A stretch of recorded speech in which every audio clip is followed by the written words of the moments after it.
My 25-year-old sister, 37-year-old, was excited about going to a nature hotel for Christmas with all of our family members included.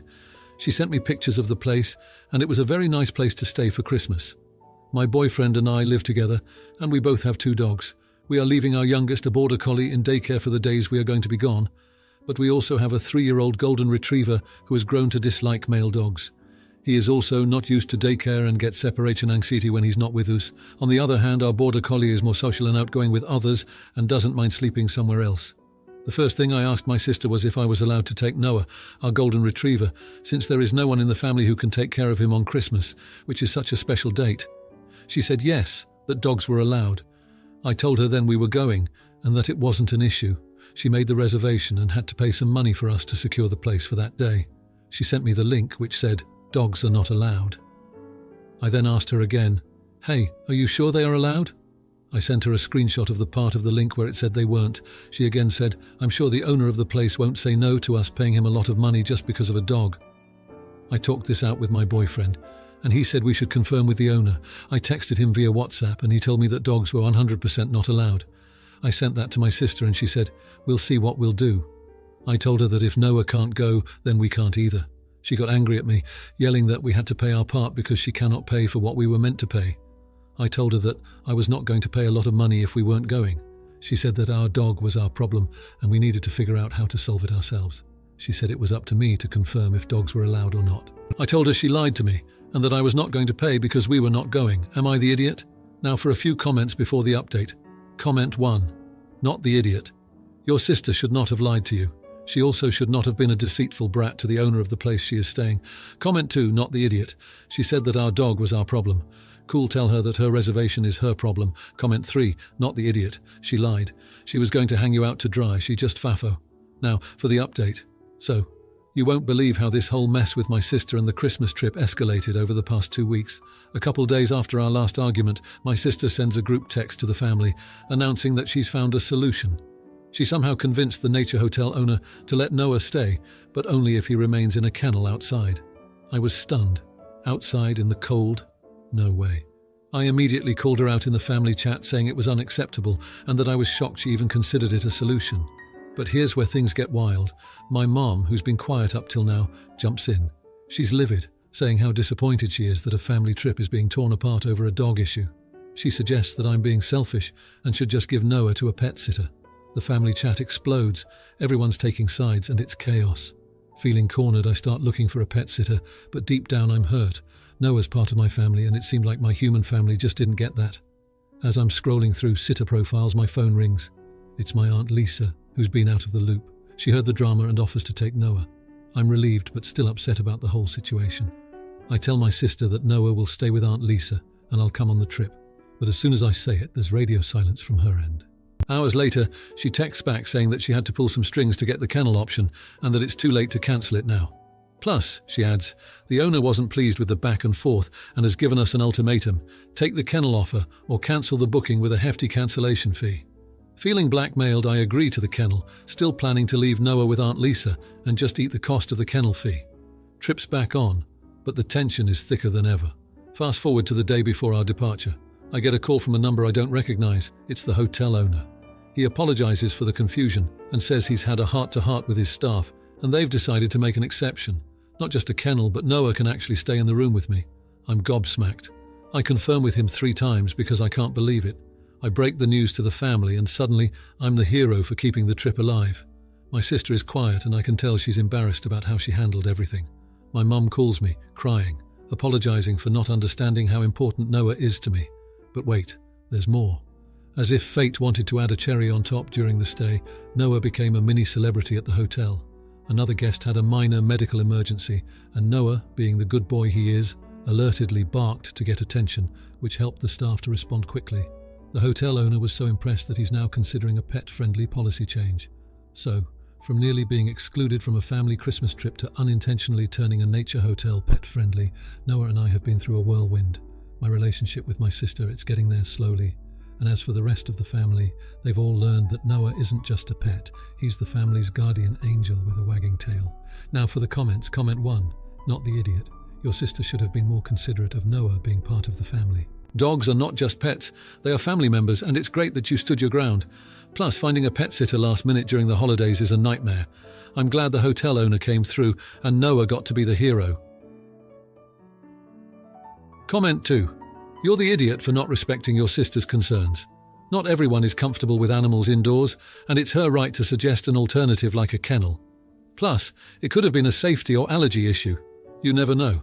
It's about compromise, and it sounds like you weren't willing to consider her side of things.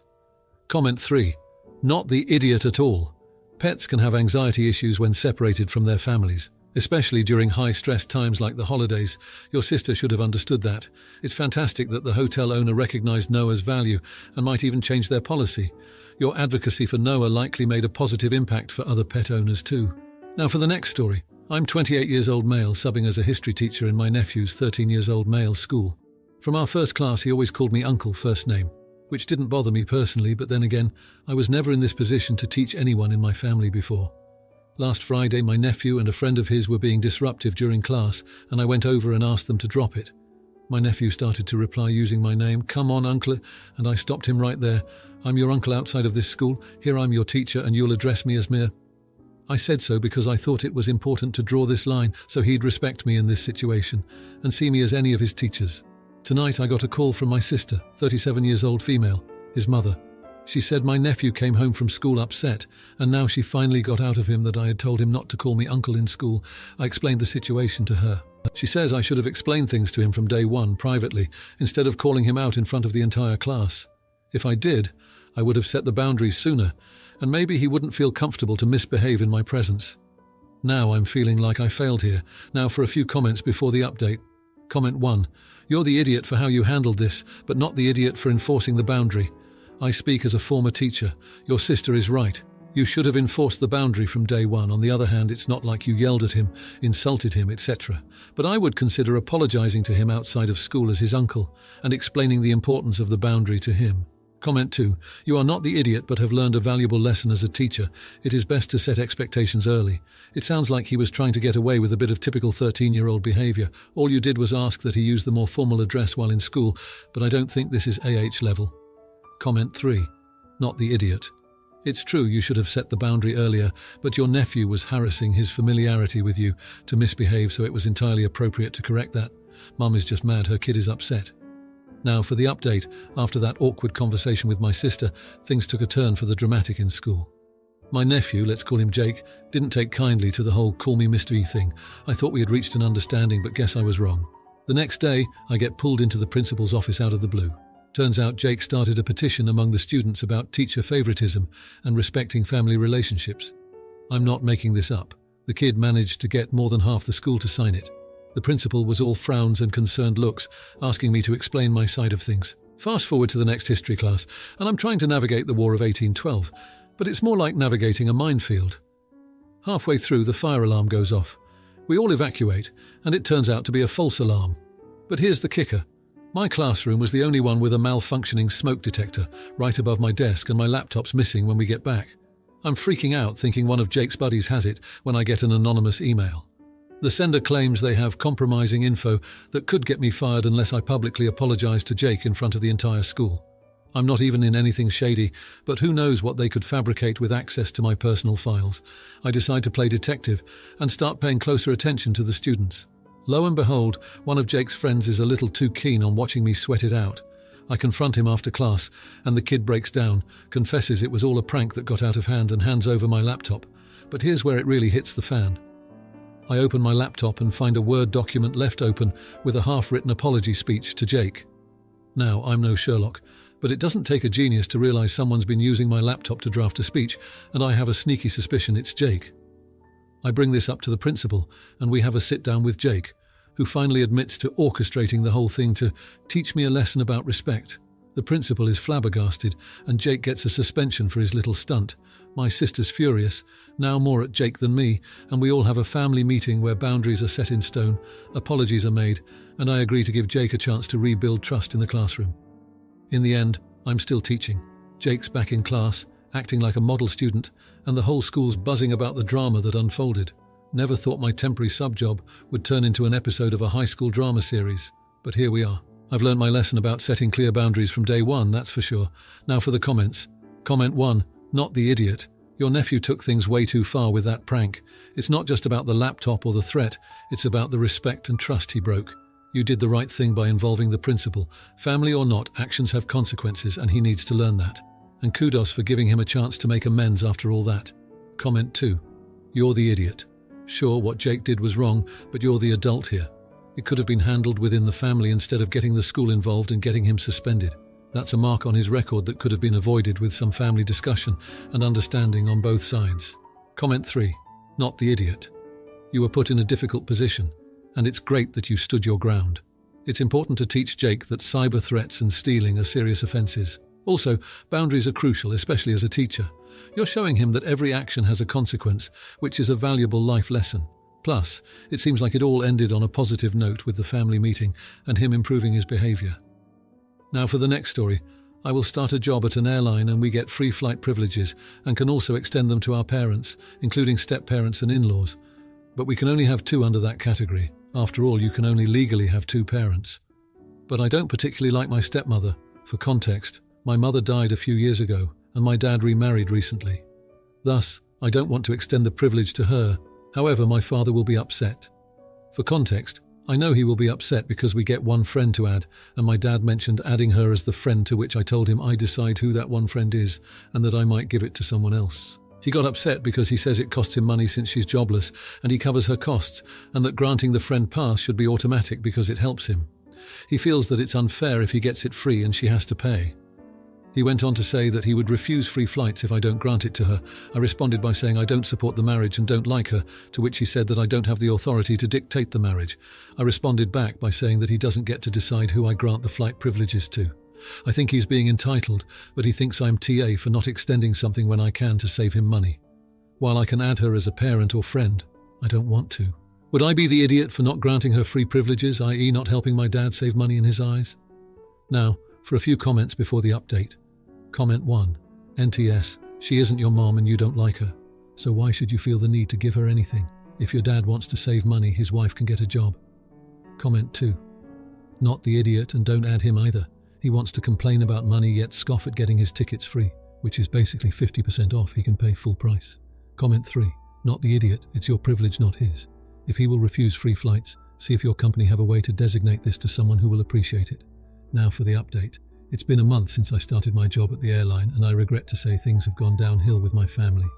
I decided not to extend the flight privileges to my stepmother, standing my ground on who I believed should benefit from my employee perks. Things didn't go over well with my dad. He's taken it harder than I expected. We've always been close, but this decision created a rift between us that's been hard to bridge. He believes I'm being spiteful towards my stepmother, that I'm excluding her intentionally from what he sees as a family benefit. It's resulted in cold, tense conversations and far fewer calls than we used to have. It's heartbreaking to feel like I'm losing my connection with him over this. To make matters worse, my stepmother has been openly bitter about the situation. I heard through my half-sibling that she's been bad-mouthing me to family members, painting me as the villain in this scenario. It's led to awkward family dynamics, with some relatives taking sides and others trying to mediate without success. But the most crushing blow came unexpectedly. My father's health took a turn for the worse. He's been hospitalized with a heart condition, something that none of us saw coming. It was a terrifying reminder of his mortality and how fragile our time together is. Sitting by his hospital bed, the argument over flight benefits felt petty and insignificant, yet the damage was done and hung over us, an unspoken tension. I offered to extend the benefits to my stepmother in light of everything, hoping it would mend fences. But my father, stubborn to a fault, refused. He said it wouldn't change what had already happened, that the hurt was there, and benefits now seemed like a consolation prize rather than a genuine gesture. I visit him every day trying to make up for lost time, but there's this unsaid understanding that our relationship may never fully recover. It's a stark reminder that sometimes standing on principle can cost more than we anticipate. Now for the comments. Comment 1. Not the idiot. Your job perks are yours to distribute as you see fit. If your stepmom has been bad-mouthing you, she doesn't deserve those benefits. It's sad about your dad's health, but it's on him for refusing the olive branch when you offered. You're doing your best by visiting him daily. Don't let guilt-tripping family dynamics force you into giving up your boundaries. Comment 2. You're the idiot. Withholding flight benefits out of spite only harms your relationship with your family. These perks could have been a way to bridge gaps, especially in tough times like your dad's illness. It's not just about the flights, it's about showing willingness to maintain family bonds. You might be legally right, but emotionally, this approach is pretty cold. Comment 3, not the idiot. Just because you work for an airline doesn't obligate you to hand out perks like candy, especially to someone who speaks ill of you. Your stepmother's behaviour justified your decision. Plus, you tried to make amends during a difficult time, which shows you're not heartless. It's unfortunate your dad didn't accept, but you can't force someone to reconcile. Keep visiting him and hope for the best. Now, for the next story, my sister, 22-year-old, is child-free, won't hold them, won't look at them. I've 19-year-old, always respected her decision and told off anyone in our family who came at her sideways for it. She's incredibly talented, intelligent and driven, and I love her so much. However, after this week, I feel resentment building towards her to the point where I can't even look at her. My birthday was this weekend.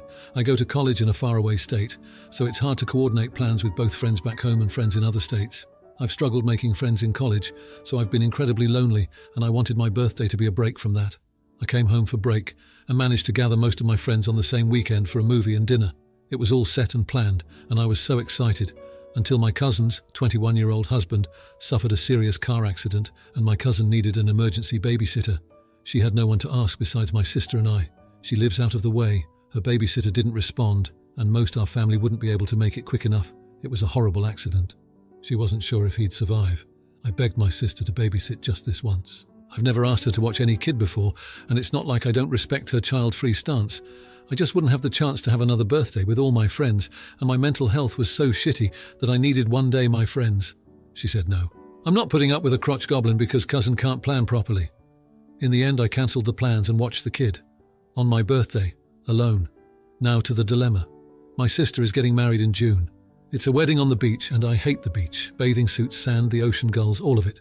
It's just a mess of sensory issues for me. But I was going to be maid of honour, so I was going to go anyways because I love my sister. After this, I want to step down.